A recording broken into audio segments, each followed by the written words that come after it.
ओए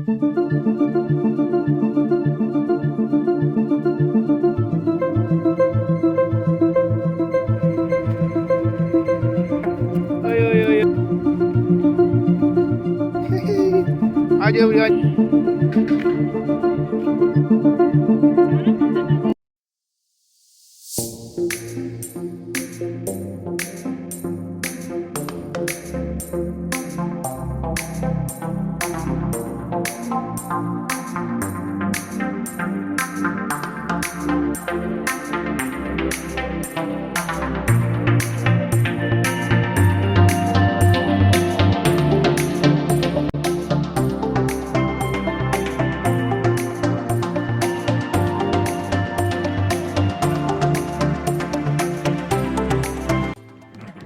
hello friends, आज मैं फिर आई हूँ नई मन की बात लेके, नई अच्छी बात लेके, न्यू ब्लॉग लेके। तो फ्रेंड्स, आज की जो मेरी टॉपिक रहेगी वो रहेगी बेटियों के ऊपर। तो फ्रेंड्स, कल तो मैंने बनाया नहीं था ब्लॉग में, जैसे मैंने बताया था आपको, कल मुझे कहीं जाना था। कल मैं गई थी अपने भतीजी के लड़की के बर्थडे पे, तो वहाँ पे रात को फिर बर्थडे खाया वाया, खाना वाना खाया और फिर रात को घर आ गए, तो टाइम भी नहीं मिला इतना, तो इसलिए खेलने दो, कोई नहीं, खेलने दो थोड़ा, तो इसलिए कल ब्लॉग बना नहीं पाई। तो आज मैं आई हूँ ब्लॉग लेके।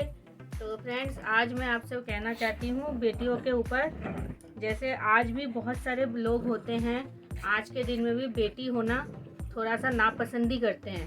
पहले भी था ये चीज़, और आज के टाइम भी अगर हम बहुत से ऐसे लोगों को ढूंढे तो ऐसे बहुत से लोग हैं जो ये कहते हैं बेटी, उनको पसंद नहीं आती बेटी होना।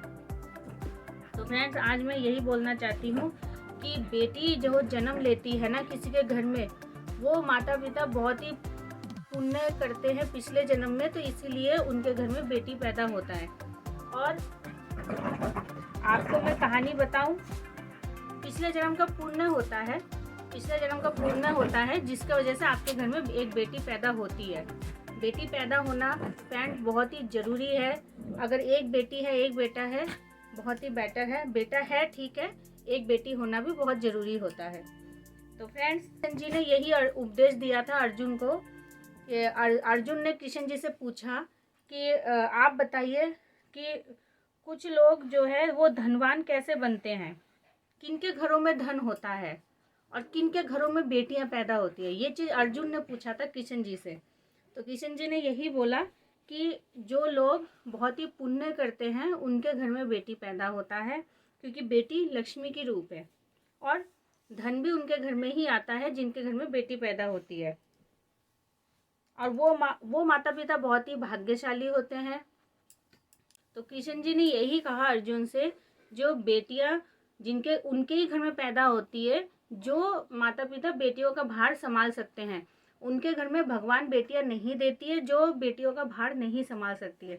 तो कृष्ण जी ने यही चीज़ अर्जुन को समझाया, और ये भी समझाया कि बेटियां जो होती है वो पिता को बहुत साथ देती है, मतलब वो अपना सब कुछ आत्मसम्मान अपने माता पिता के लिए कर देती है। उन्होंने ये भी कहा कि जिस दिन बेटियों का जन्म नहीं होगा, मान लो बेटियों का जन्म रुक जाएगा, उस दिन इस सृष्टि का जो है आगे बढ़ना रुक जाएगा। तो कृष्ण जी ने यही समझाया अर्जुन को। ये भी कहा कि कृष्ण जी ने अर्जुन को ये भी समझाया कि लड़कियां जो होती हैं, बेटियां जो होती है, तो बेटियां जो है, कृष्ण जी ने ये भी समझाया कि बेटियां जो है वो दो कुल संभालती है और बेटा एक ही कुल संभालता है। तो ये सब चीज़ें अर्जुन ने कृष्ण जी को बहुत समझाया। तो अर्जुन जो है सारी चीज़ें अच्छे से समझ गए थे। और ये भी बोला कृष्ण जी ने कि पापा मम्मी पापा माँ बाप जो होते हैं, माँ बाप बड़ी चिंता में पड़ जाते हैं अगर बेटी का जन्म होता है। तो जी ने ये भी समझाया कि जो माँ बाप चिंता में पड़ जाते हैं, कि कई बार क्या होता है, वो सोचते हैं अरे बेटी क्यों पैदा हो गई, हाँ अब तो बहुत कमाना पड़ेगा, पैसा कमाना पड़ेगा, बेटी को आगे बढ़ाना पड़ेगा, बेटी के लिए खर्चा करना पड़ेगा। तो उन माँ बाप के लिए ये भी समझाया कृष्ण जी ने कि बेटियां हमेशा अपनी किस्मत लेकर आती है, अपनी किस्मत वो खुद लेकर आती है। तो इसलिए माँ बाप को भी इतना टेंशन लेने की कोई ज़रूरत, मतलब चिंता करने की ज़रूरत नहीं है, कहने का मतलब था यही कृष्ण जी का। तो यही उपदेश रहा आज कृष्ण जी का अर्जुन के लिए। तो वही मैंने कहा चलो आपसे शेयर कर दूं बेटियों के ऊपर। तो चलिए आपका ये मेरे बेटियों का उपदेश कैसा लगा, आप मुझे कमेंट्स में बताइए। चलो आकमारू क्या हुआ। तो फ्रेंड्स आज के लिए इतना ही, और कल मैं फिर आती हूँ आपसे न्यू ब्लॉग लेके, नई अच्छी बात लेके, नई मन की बात लेके। और अभी रात का समय है, खाना पीना मैं दूंगी सबको, फिर खाएंगे, उसके बाद फिर सो जाएंगे। तो चलिए फ्रेंड्स, आज वैसे भी मैंने थोड़ा सा लेट ब्लॉग शुरू किया है, मैं वो भी आपको बताऊंगी मैं थोड़ा सा लेट क्यों हो जाती हूँ। आपको धीरे धीरे मैं बताऊंगी आपको कि मैं क्यों लेट हो जाती हूँ रात को अक्सर ही। संडे का ब्लॉग तो आता ही है फ्रेंड्स पूरे दिन का। ये आकमारू है, प्यारे प्यारे आकमारू है।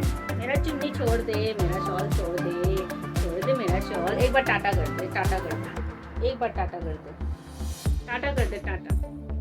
बोलो कल फिर आएंगे न्यू ब्लॉग लेके, एक बार बोल दे एक बार, न्यू ब्लॉग लेकर आएंगे कल, बोल दे। तो फ्रेंड्स चलती हूँ मैं, आज के लिए इतना ही। कल मैं फिर आती हूँ आपसे न्यू ब्लॉग लेके। लो